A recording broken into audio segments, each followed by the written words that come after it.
कलयुग में ईश्वर को प्राप्त करना बड़ा ही सरल माना जाता है। बस कठिन है तो मार्ग कठिन है, रास्ता कठिन है। कहते हैं ना कि रास्ता तो मिल गया है, मंजिल को ढूंढ लूंगा। अर्थात कलयुग में ईश्वर सिर्फ दो ही लोगों को दर्शन देते हैं।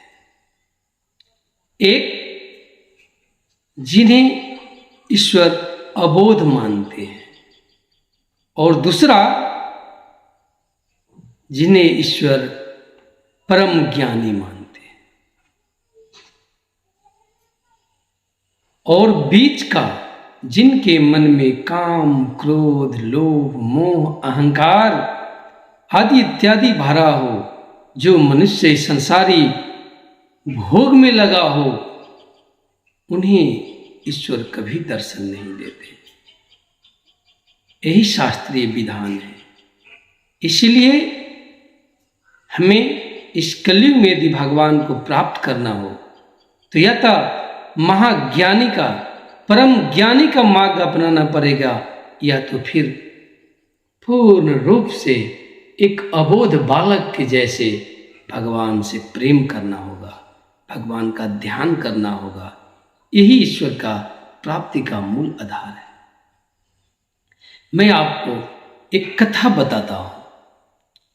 एक समय की बात है जहां एक गांव में एक बड़ा गरीब ब्राह्मण रहता था।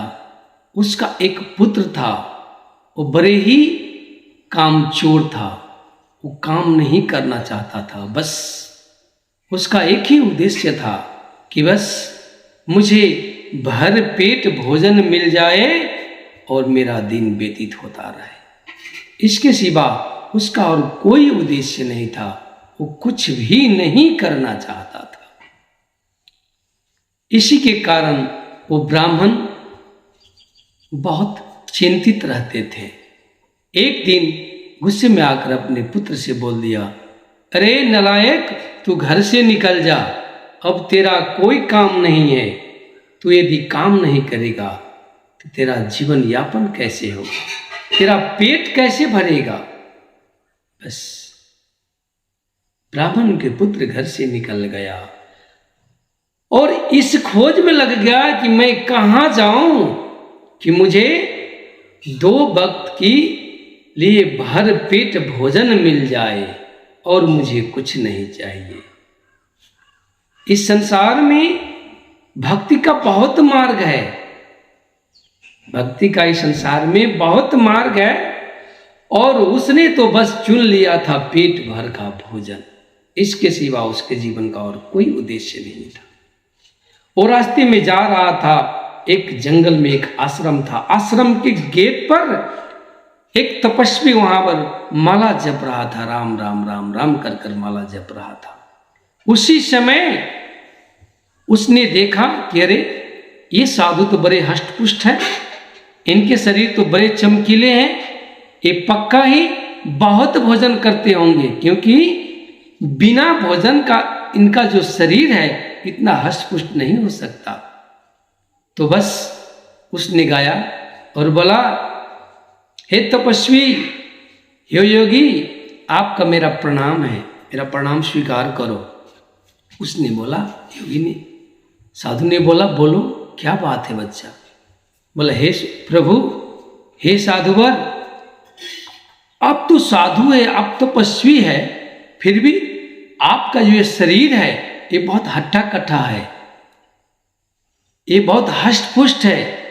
आप इतने भोजन कहाँ से प्राप्त करते हो जो आपका शरीर इतना हष्ट-पुष्ट हो गया।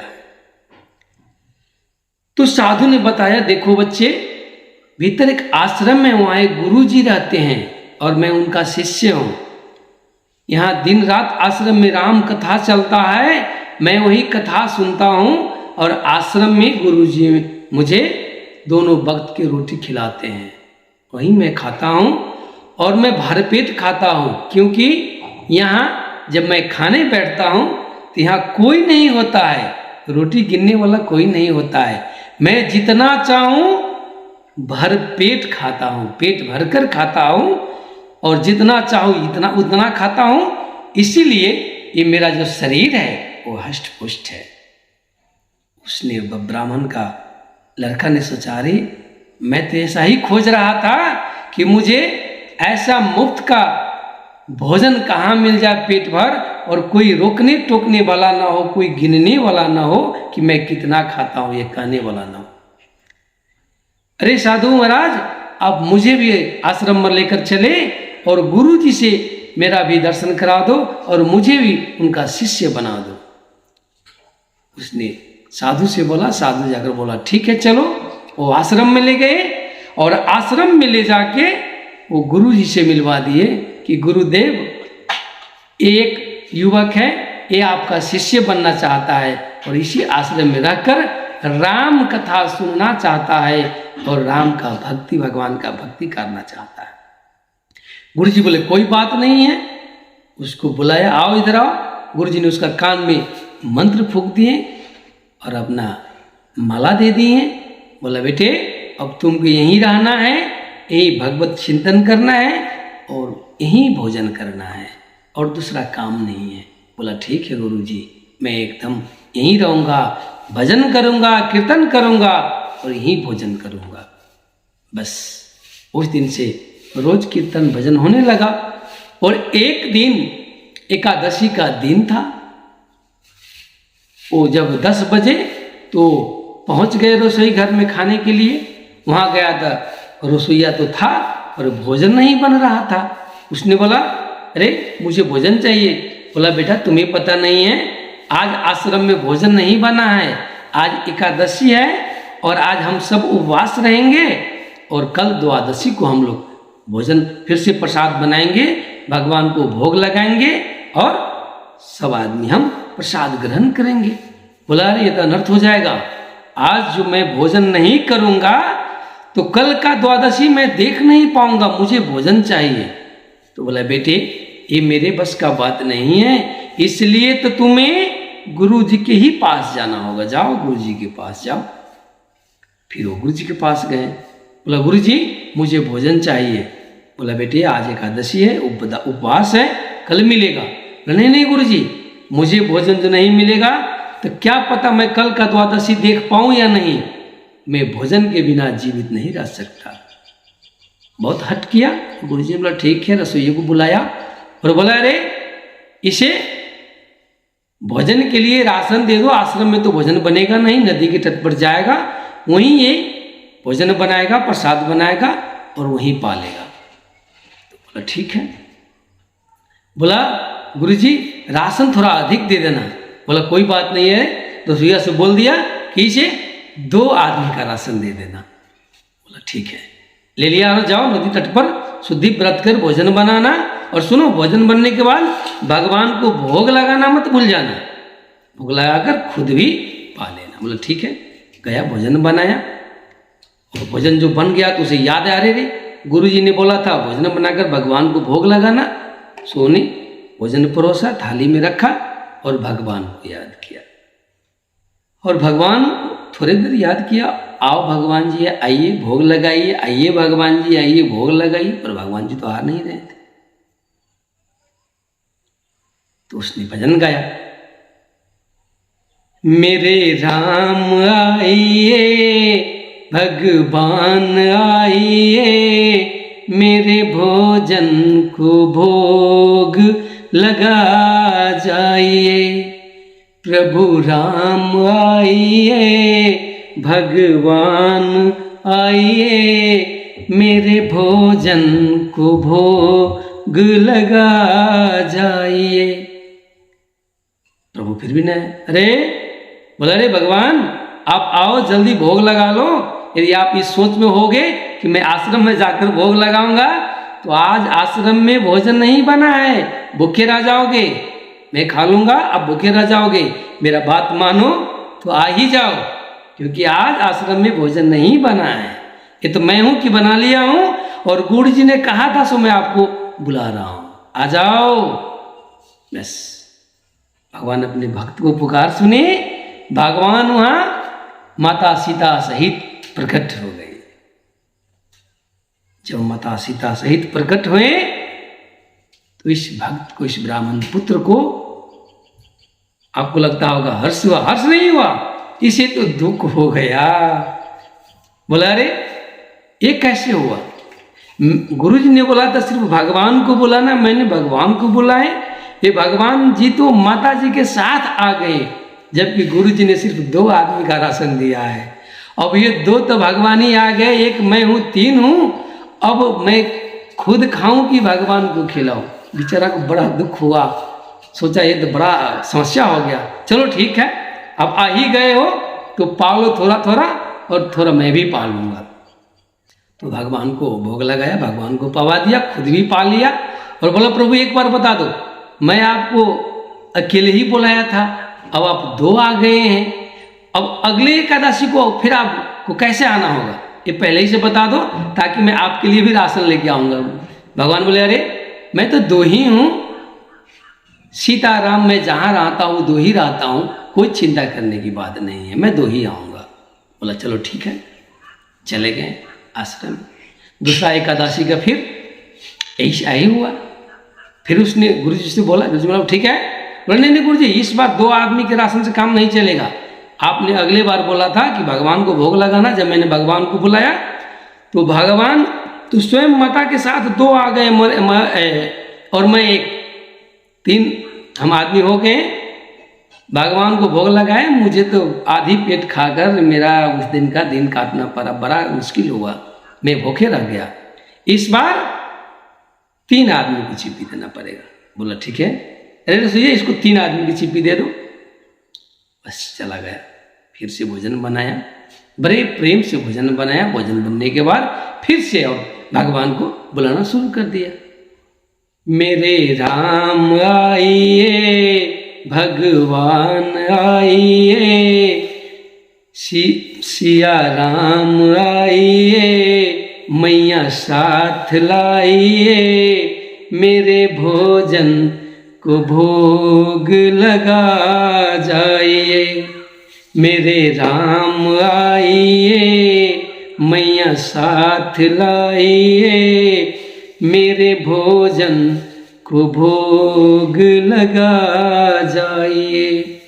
ऐसे कहें। बस इस बार भगवान राम, माता सीता, भैया लक्ष्मण और हनुमान जी सहित प्रकट हो गए। अब तो इसे और भी बहुत दुख हुआ, रे ये क्या अनर्थ कर दिए भगवान। आपने तो बोला था कि मैं 2 ही रहता हूँ, राम और सीता, और 2 ही लोग हम आएंगे, लेकिन आपने क्या कर दिया। आपके कहने अनुसार मैंने 3 आदमी का राशन लेकर आया था और आप ही आ गए 4 और 1 में 5 हो गए। आप तो खुद आए भैया लक्ष्मण को ले गए, एक उस बंदर को भी ले आए। इस बार कैसे चलेगा काम। बेचारा बहुत दुखित हुआ और बोला ठीक है कोई बात नहीं है, और आ ही गए हैं तो थोड़ा थोड़ा आप लोग भी पा लीजिए और थोड़े मेरे लिए भी रहने दीजिए। भगवान राम भी पाए, माता सीता भी भोजन पाई, भैया लक्ष्मण और हनुमान जी भी भोग लगाए, और थोड़ा जो बचा वो बेचारा ये भी भोग लगा लिया।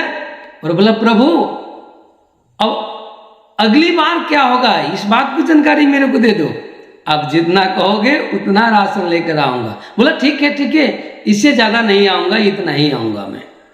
बोला ठीक है, चला गया। फिर अगला एकादशी आया, इस बार भी गुरु जी से बोला ठीक है, इसे 3 आदमी के राशन दे दो। बोला नहीं गुरुदेव, 3 आदमी के राशन से काम नहीं चलेगा। अरे भाई अगले बार तो भगवान राम, मैया सीता, भैया लक्ष्मण और हनुमान जी भी आ गए थे, 4 लोग। आपने राशन 3 आदमी का दिया था, हम 5 आदमी हो गए। उस बार तो और भी ज़्यादा भूखा रहना पड़ा, बहुत थोड़े खाए मैं, मेरा प्राण बचाओ बड़ा मुश्किल से। इस बार उससे काम नहीं चलेगा। गुरुदेव को बहुत समस्या हुआ। ऐसा तो नहीं कि ये ब्राह्मण कहीं जाके राशन बेच तो नहीं लेता है, गुरुदेव को शंका हुआ, बोला ठीक है। उसने बोला इस बार आपको 6 आदमी का राशन देना पड़ेगा। बोला ठीक है। रसोइयों को गुरुदेव ने बोला इसे 6 आदमी के राशन दे दो। और गुरुजी को शंका लग गया कि ये पक्का राशन को बिक्री करता है, अभी शुद्ध चेक करना पड़ेगा।